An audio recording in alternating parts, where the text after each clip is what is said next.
Bwana nikwambia tulali, na maisha tulali bwana, tukofesi mwana vonyoka. Hii ni kazi yetu wenyewe, hizi security kama kawaida.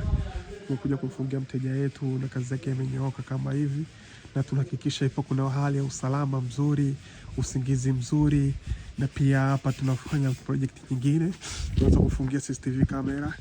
Naona kuna waya zipo tushaziweka point kama kawaida. Tulizianza kuziweka mapema tu bila wasiwasi. Na tuko fence tunakaa kule juu ya mageti, tumezipitisha vizuri. Nyaya zimenyooka, zimekaa proper kabisa. Na baada ya kumzibia tupa chini ya geti na tunafanya project hiyo kumzibia. Kwa tunaomba wateja zetu endelee kutafuta sisi hizi security, tuendelee kufanya kazi nzuri na bora na salama. Kubwa tunachoangalia ni usalama wako.